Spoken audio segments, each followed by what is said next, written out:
Hey guys, how's it going? It's Rust Belt Collector here, and today we're going to be doing kind of a unique video. This is just one that I've been wanting to make for a while now, and yeah, we're talking about army building today. Now, a lot of us Star Wars 3 3/4 inch collectors, I'm sorry, Black Series collectors, army building for you is a very tough game right now, but for 3 3/4 inch collectors, it's always been a pride and a joy to have an army of whatever legion you particularly take a liking to just standing at attention on your shelf, whether that's 500 501st clone troopers or 200 212th clone troopers, whatever you want to do, you have the ability to army build them pretty extensively, especially 5-10 years ago when clone troopers were like what, $5-10 a piece if you were lucky. You could get that price all day long and army build clone troopers day and night. So today, let's talk about, for those of you that are army building, how to add some unique variety to the troopers that you're army building.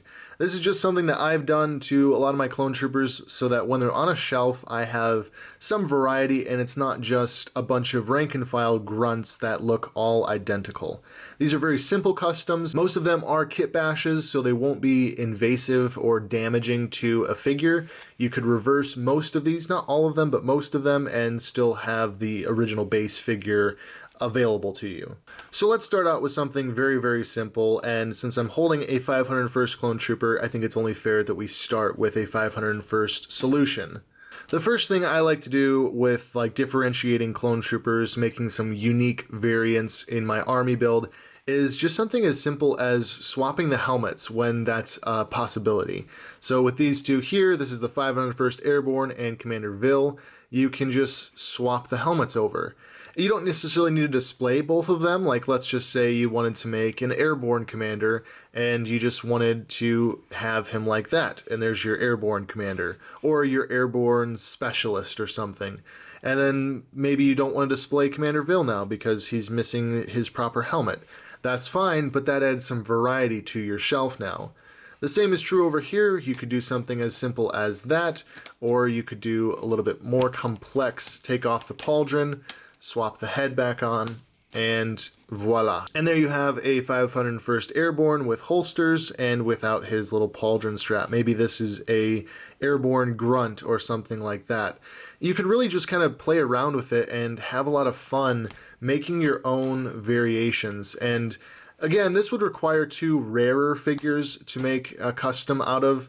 The Airborne Trooper only came in the Order 66 packs, and Commander Vil did too, so it's kind of hard to get multiples of these, but it is possible. But if you manage to get multiples of these, why not add a little bit of variety to your collection? Especially when they're all lined up on a shelf, these beside each other will look really, really cool. Now I'm starting off with a bunch of really basic ones, so these will get more complex as we go on in the video. Please don't click away and just be like, oh my gosh, he's so stupid, all he's doing is just swapping out parts. Like, yeah, but that's the point. It's to add some variety. So like for this one, it's very simple. You just get one of these pauldrons from like the Five Below stores where you can get the 5 POA stormtroopers for dirt cheap. You get one of those and you slap it onto one of these Luke Skywalker TVC figures. I think it works better than using the Rogue One mold, but you could use a Rogue One mold. And you've got a Sand Trooper, or you could use this as a Jedha Patrol Trooper. It doesn't even matter. It could even just be a squad leader, but there is some variation now if you have multiples of the Stormtrooper. Now this next one is possibly a little bit more specific to me and what I'm army building, but I like to army build the Yellow Bark Trooper, which is from the Purge comic series. It's Tushi Choi's clone trooper unit, and in the comic book, they have this belt on. This is the Bark Trooper belt from the 41st Elite Clone Trooper that I've swapped onto this antenna mold Clone Trooper body that this figure originally comes with. So it just makes it a little bit more comic accurate. The torso still isn't fully accurate, but if you have extra little 41st belts laying around and you want to do an army build of these Yellow Bark Troopers, paint the belt white and slap it on the figure. It will make it a lot more comic book accurate, and I think it's a pretty cool look.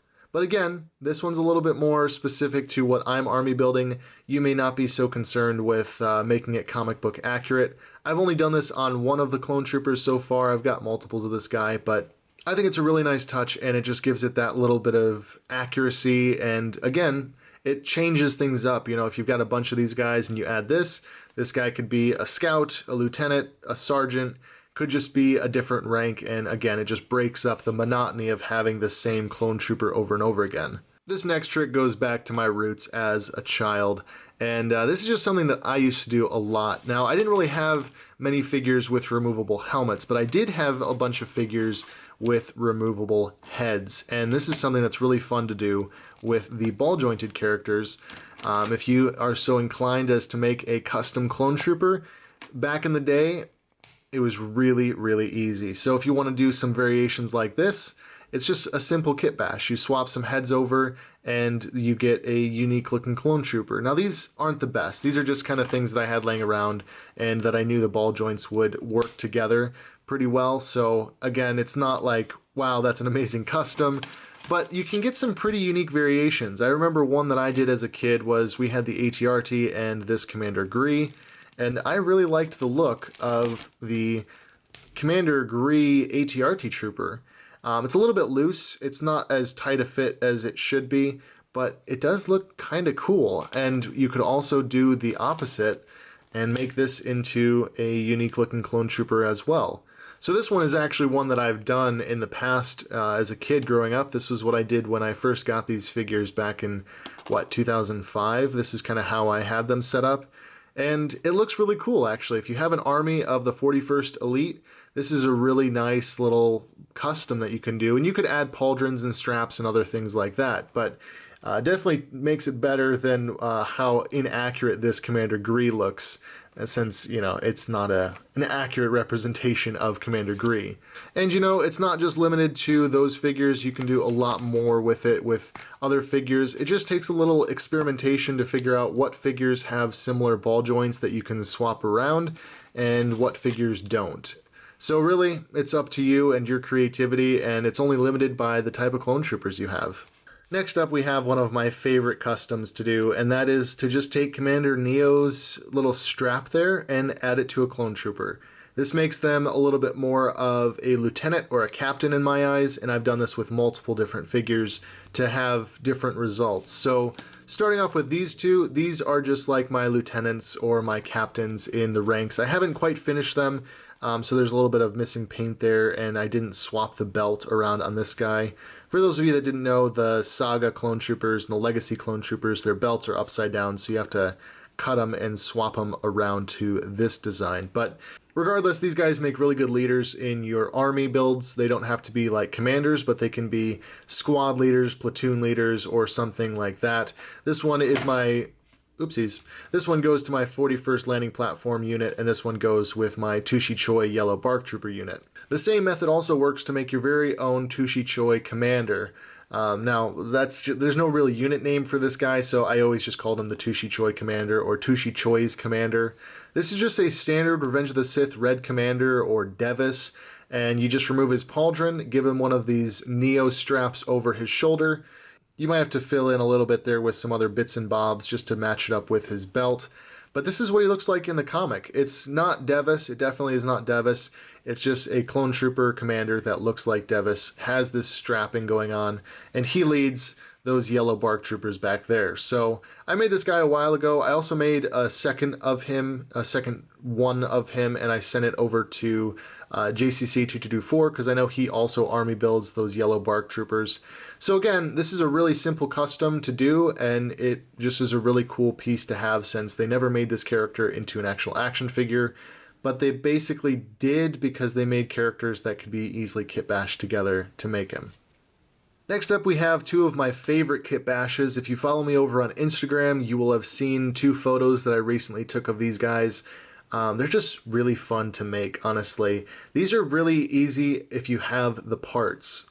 This guy is your Commander Faye in Winterized gear. I just took off all of his soft goods and gave him a Battlefront 2 Heavy Trooper comma and shoulder pauldron. Again, it just adds that little bit of diversity. I like the 7th Legion for their very minimalistic markings, the brown circle dot pattern that they have. And I didn't really want to make them all cold weather units, and so I gave this to Commander Faye to kind of give him a unique look. And this doesn't even have to be Commander Faye, since canonically or in Legends, I guess, Commander Fey leads the 41st Elite Bogey Squad. So I guess this could be another commander in the 7th Legion. That's kind of what my headcanon was for him, at least. And the strap doesn't fit all the way around on this guy's body just because he has that more unique looking, kind of weird looking chest plate. But it does work, and that's again a very simple kit bash. Both of these figures, the Heavy Trooper and Commander Fey, could be reversed just like that back to their original form. Now this figure is a little bit more invasive. You had to cut off the original Kashyyyk Trooper's belt to make him, but he just uses the Kama and Pauldron from this Kashyyyk Heavy Trooper that came in the Target exclusive ATRT Assault set.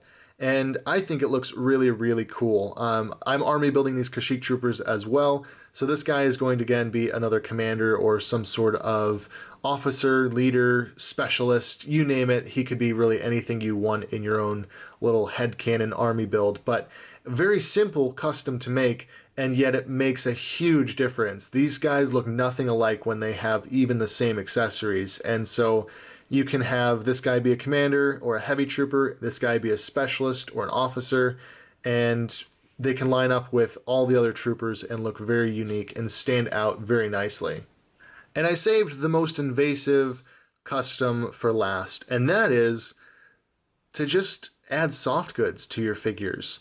Now I've done this with a couple Galactic Marines. As you can see, I also did it to this Airborne custom kit bash that I made, and it's a really awesome but also very simple custom to do.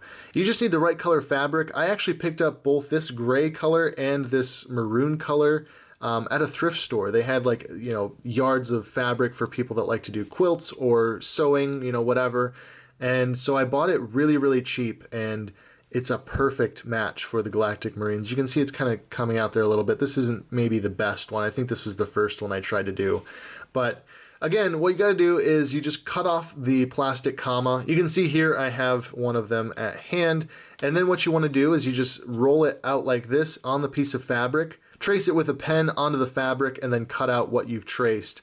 And it should match up really well on the figure, just like this. And that's really all there is to it. I mean, it's not much, but it really does add a lot to, especially the Galactic Marine, where his articulation was originally pretty hindered by the hard plastic cape. Now he has a soft goods cape, and he's basically an awesome clone trooper once again. I think the Galactic Marine is a really underrated figure, but I think a lot of the, not hate so much as just disinterest, is that he's not very posable, but once you add in that soft goods cape, he can do just about anything that any of the other clone troopers can do. So that's not really a an army build variation. That's something that you could almost do to all of the figures in your army if you were so inclined, and it would make a big difference in terms of articulation and everything like that. But there you have it. That's my top 7 ways to customize your army builders. Just ways to add variation to the army builder on the shelf, make things look a little bit more unique, and if you have enough clone troopers, you can make multiple commanders and lieutenants and things to lead individual squads.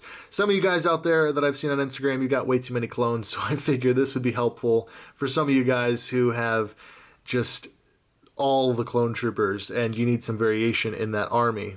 But anyways, I hope this was fun and informative. And if I had to pick a favorite out of any of these, I think I'm actually partial to this guy. Just because the 41st Camo Troopers are my favorite, and they're also the hardest to army build.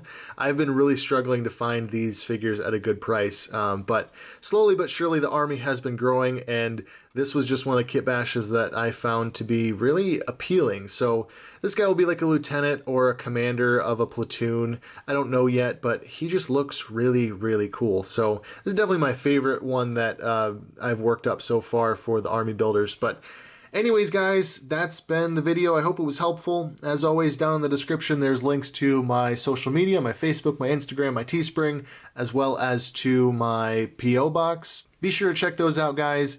And as always, thank you for watching, and I will catch you all in the next video.